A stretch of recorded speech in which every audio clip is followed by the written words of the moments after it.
आज आपण भेटणार आहोत प्रभाग क्रमांक 32 मधील सचिन दशरथ दांगट यांना. त्यांच्याकडून जाणून घेऊया त्यांच्या प्रभागाविषयी. महानगरपालिका निवडणूक 2017साठी काय ध्येय त्यांनी घेतले जाणून घेऊयात. सर, काय सांगाल तुमच्या प्रभागाविषयी? कसा विकास झाला प्रभागाचा असं तुम्हाला वाटतंय?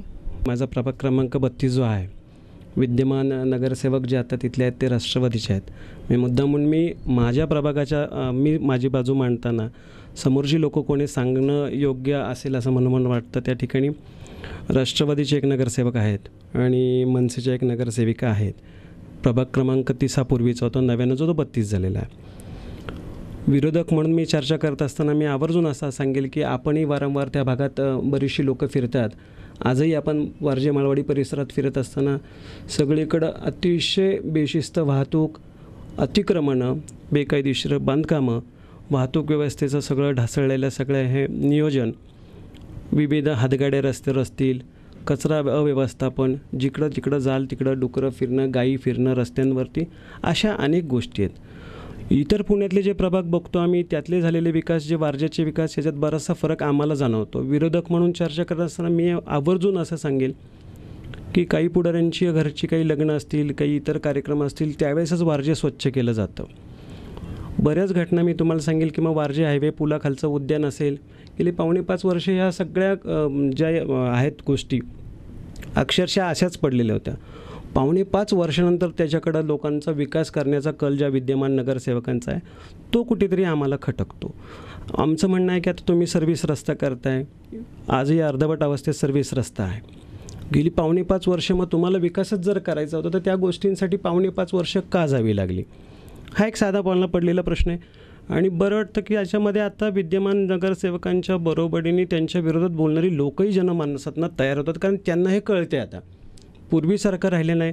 इलेक्शन पार अगदी तळागाळात गेलेले आहे. विकास जो झालाच नाही त्याला विकास म्हणायचं का, असं आमचं म्हणणं आहे. मग ज्ञानेश्वरी उद्यानासमोरचा रस्ता असेल, सर्व्हिस रोड आता नव्याने तुम्ही करताय. इलेक्शन 2 महिन्यांवर आलेली आहे. 2 महिन्यानंतर तुम्ही मग ह्याला आम्ही चमकोगिरीच म्हणू. जर तुम्हाला हे सगळं करायचं होतं त्याला 4.5 वर्ष का जावी लागली, हा अगदी विरोधकांना विचारण्यासाठी म्हणजे मी स्वतः तो प्रश्नच विचारतो आहे. अनेक उदाहरणं अशी आहेत की मी तर म्हणेल की बाबा बेकायदेशीर बांधकामं असतील, वाहतूक व्यवस्थापनापासून ढासळलेली जी वाहतूक व्यवस्थापन आहे, रस्त्याच्या वाहतूक कोंडीचा प्रश्न आहे, असे अनेक प्रश्न वारज्यामध्ये ही विद्यमान मंडळी सोडवू शकली नाहीत, असा माझा स्पष्ट आरोप आहे. येत्या निवडणुकीमध्ये तुम्हाला असं वाटतं का की BJP आणि शिवसेना हातात हात घालून महानगरपालिकेची निवडणूक पार पाडतील? कार्यकर्ता म्हणून माझं असं म्हणणं आहे मॅडम की हे निर्णय खरं आहेत ते हे आमच्या नेते मंडळींचे आहेत. शेवटी आमच्या शहर प्रमुख असतील, आमचे जे नेते मंडळी असतील, संपर्क प्रमुख असतील, हे सगळे सांगतील त्या आदेशानुसार शिवसेनेचा प्रत्येक कार्यकर्ता हा त्या दिशेने वाटचाल करेल. आज परिस्थिती अशी आहे की जो तो स्वबळावर लढण्याच्या तयारीत आहे आणि त्या ताकदीने प्रत्येकजण इथं उतरलेला आहे. म्हणजे त्यामुळं युती करणे न करणे, कार्यकर्ता म्हणून मी लहान तोंडी मोठा घास घेण्यापेक्षा मी असं म्हणेल आमची नेते मंडळी आम्हाला जो आदेश देतील त्या पद्धतीने प्रत्येक शिवसेनेचा कार्यकर्ता हा सक्षम आहे आणि तो अगदी जबाबदारीने, अगदी मोठ्या धाडसाने या येणाऱ्या निवडणुकीला सामोरं जायला अगदी तयार आहे. तुम्हाला किती विश्वास वाटतो की येत्या निवडणुकीमध्ये महानगरपालिकेवरती शिवसेनेचा भगवा फडकेल आणि महानगरपालिकेमध्ये महापौर हा शिवसेनेचा असेल? मॅडम, मी आज तुमच्या चॅनलच्या माध्यमातून असं सांगतो की शिवसेनेच्या वतीनं विरोधी पक्षामध्ये असताना आज राष्ट्रवादी काँग्रेस पार्टी आणि काँग्रेस पार्टीच्या हातामध्ये गेली 15 वर्षे ही सत्ता आहे. मग त्यात पाणी प्रश्न असतील, वाहतूक व्यवस्थापन असेल, असे अनेक कचऱ्याचा प्रश्न असतील आणि असे अनेक प्रश्न सोडवायला, मग त्यात TDRचा विषय असेल, त्याच्यानंतर तुमचं पाणीपट्टी जी वाढवलेली आहे, असे अनेक प्रश्नांवर शिवसेनेने जनतेच्यासाठी, मग वरण भात मोर्चा महागाई विरोधात असेल, असे अनेक उपक्रम समाजाच्या उपयोगाचे शिवसेनेच्या वतीनं राबवले गेलेले आहेत. हे जनसामान्य जनता विसरलेली नाही आहे. आणि नक्कीच त्यांनी केलेलं म्हणजे पुण्याच्या आदरणीय पवारसाहेबांनी जेव्हा एक शब्द वापरला होता की कारभारी बदला, कलमाडी साहेबांनी केलेले खड्डे बिड्डे सगळे त्यात आपण मग कारभारी बदला म्हणून 15 वर्षापूर्वी, जवळपास 10 वर्षापूर्वी सत्तांतर झालं. कलमाडी साहेबांच्या हातातून राष्ट्रवादी काँग्रेसच्या पारड्यामध्ये सत्ता गेली. मग 10 वर्षामध्ये आपण सगळे लोक बघतच आहोत पुण्याचा विकास किती झाला आहे, काय झाला आहे. विरोधक म्हणून आम्ही ओरडणारे लोकही आता, विशेष म्हणजे विरोधक म्हणून आम्ही ओरडत असताना जनतासुद्धा ओरडते आहे. अनेक निर्णय जे पाणीपट्टीचा विषय आहे 24/7 आपण म्हणतो की तुम्हाला 24 तास पाणी देतो, तशी मॅडम हेच नाहीच आहे. व्यवस्थाच नाही आहे की आपण पुरू शकू. पण मग तुम्ही 5 वर्षानंतर घर टू घर पाणी देण्याची जी योजना आहे, नव्याने त्याला बसवणारा मीटर असेल, ह्या गोष्टी तुम्ही ज्यावेळेस द्याल त्यावेळेस करा. कारण नव्याने TDRचा विषय, अनेक विषय ह्या सरकारने यांच्या विरोधात घेतलेले आहेत आणि त्याला आमचा पक्ष अगदी जबाबदारीने भांडतो आहे, त्यांच्याशी त्या विषयात वाद घालतो आहे. त्यामुळे जनसामान्य जनतेला कळते की आपल्यासाठी भांडणारा पक्ष कोण आहे, ती शिवसेना आहे. आणि मग त्यालासाठी ती लोक नक्कीच आम्हाला न्याय देतील असा आम्हाला विश्वास आहे. मोदी सरकारने जो निर्णय घेतला होता 500 आणि 1000च्या नोटा बंद करण्याचा, त्याच्यानंतर ना आता मोदी म्हणजे BJPचं असं धोरण आहे की कॅशलेस भारत करायचा. ही कितपत योग्य वाटते की कॅशलेस भारत झाल्यानंतर ना जे जनसामान्य नागरिक आहे त्यांना काहीच त्रास होणार नाही? काय वाटतं त्याबद्दल? ठीक आहे मॅडम, मध्यंतरीच्या काळामध्ये हा जो निर्णय घेतला गेलेला आहे, ठीक आहे, हा देश पातळीवरचा निर्णय आहे. आदरणीय पंतप्रधान साहेब असतील, त्यांचे सहकारी असतील, आम्ही सेना तिथं सत्तेत आहोत. ठीक आहे, सेनेचा विरोध आहे. विरोध कशासाठी? नोटाबंदीसाठी नाही आहे. आमचं म्हणणं असं होतं, या सगळ्या गोष्टी म्हणजे शिवसेनेचं म्हणणं असं आहे की बाबा तुम्ही नोटाबंदी करायची होती, मग बाकीचं प्रयोजन जे आहे, लोकांचे हाल होता कामा नये. अनेक लोक त्यात बिचारी दगावलीत. तिकडं न जाता तुम्ही ज्या ह्या सोयीसुविधा द्यायच्या होत्या तुम्हाला, मग पैसे तिथं जास्त उपलब्ध असायला पाहिजे होते. कॅशलेस करायचं आहे, ठीक आहे तुमचं, पण त्याला तेवढं तुम्ही सगळ्या यंत्रणा त्या पद्धतीने राबवल्या जाव्यात जेणेकरून लोकांना त्रास होणार नाही. आजही आपण बघतोय की बँकांमध्ये आजही किमान मला वाटतं 1 महिना झालं बरेच चॅनलला तुमचं नोटाबंदींच्या विषयावर ज्या काही चर्चा चालू आहेत, तर त्याच्यामध्ये असं दिसतं की ठीक आहे, जनतेने तो निर्णय स्वीकारला आहे. मान्य, निर्णय छान आहे, काळा पैसा हा आलाच पाहिजे, त्याबाबत कोणाचं दुमत नाही. फक्त जनतेचे जे हाल होत आहेत ते कुठेतरी थांबले जावेत असं सेनेचं प्रामाणिक मत आहे. म्हणून सेनेचा थोडा बहुत त्याला विरोध आहेच. जिथे जिथे आता सध्या पेटीएम वापरलं जातं, तर त्या पेटीएमच्या द्वारे ना काही ठिकाणी आहे ना फ्रॉड बघितला गेलेला आहे. तर पेटीएम हे कितपत योग्य आहे का ATMच यूज करावं प्रत्येक ठिकाणी असं तुम्हाला वाटतं? ठीक आहे, त्याच्याविषयी माझी माहिती थोडी कमी आहे, पण ATMमध्ये सुद्धा फार हाल आहेत. आज खूप मोठ्या लाईन्स आहेत. म्हणजे पेटीएम मी स्वतः परवा डाउनलोड करून घेतलं. आजही फेसबुकला काही मेसेज येत आहेत किंवा व्हॉट्सअपवर काही मेसेज येतात की बाबा ते फेक आहेत.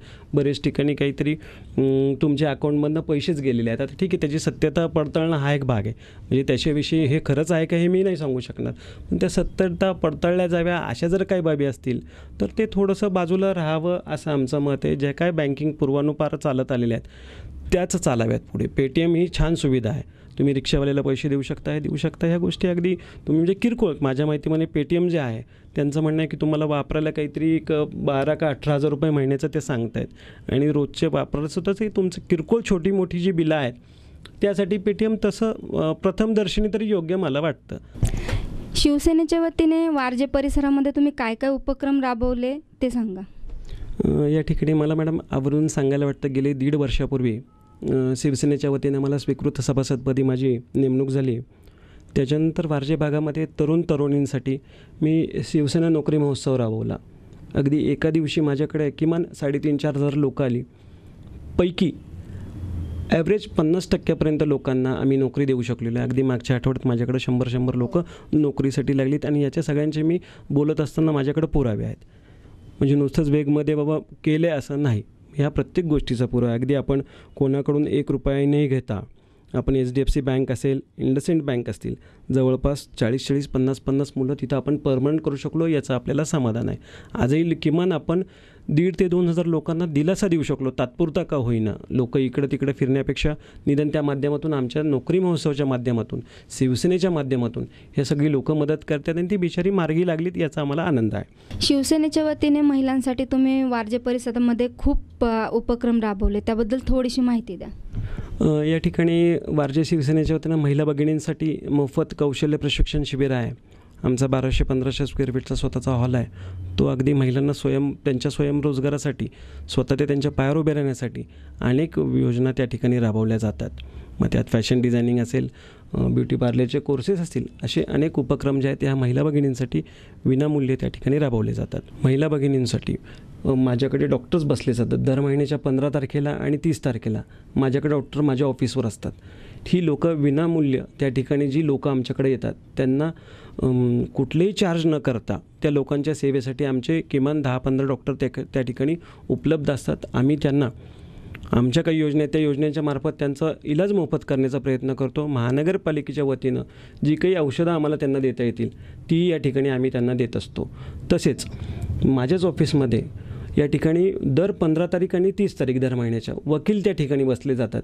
माझ्या बंधू भगिनींना ज्या काही अडचणी आहेत माझ्या भागातल्या, त्यांना ते माझे वकील मित्र जे आहेत, अगदी सोशल काम करण्यासाठी लोकांनी माझ्याकडे अगदी सहज कुठलेही चार्ज न करता ही लोकं माझ्यासाठीही उपलब्ध आहेत. आणि ती बिचारी सगळी ज्या काही तुमच्या कुठलेही कौटुंबिक असतील, जागेचे विषय असतील, काही कायदेशीर बाबी असतील, त्या बाबतीत ही लोकं विनामोबदला ही त्या ठिकाणी आपण त्यांना सल्ला द्यायचा या ठिकाणी प्रामाणिक प्रयत्न करत आहोत. हे करत असताना अनेक आमच्या भागातले माझी स्वतःची हेल्पलाईन आहे. महानगरपालिकेशी निगडीत मग तुमचं कचरा असेल, पाणी प्रश्न असतील, स्ट्रीट लाईट्स असतील, रस्ते असतील, खड्डे असतील, असे विविध मच्छरसाठी आम्ही माझ्या स्वतःच्या मशीन्स आम्ही घेतलेल्या आहेत. त्या हेल्पलाईनवर तुम्ही 24 तास फोन करा. आमची लोकं तुमचे किमान त्या पुढच्या 10-12 तासामध्ये उपलब्ध असतात. अनेक योजना आम्ही स्वतः राबवतो आहे. हेल्पलाईनसारख्या अगदी योजना राबवून लोकांच्या प्रश्नांना प्रामाणिकपणे न्याय द्यायचा प्रयत्न आम्ही या ठिकाणी छोट्या पातळीवर का होईना करत आहोत. हे होते सचिन दशरथ दांगट, प्रभाग क्रमांक 32मधून. तरुणांचे नेतृत्व, महिलांचे बंधू, त्यांच्या वारजे परिसरामध्ये त्यांनी जो विकास केला आहे त्या विकासावरनं त्यांनी तरुणांचं खूप मोठा आदर्श तरुणांसाठी ठेवला आहे. येत्या निवडणूक 2017साठी त्यांना आपण शुभेच्छा देऊया.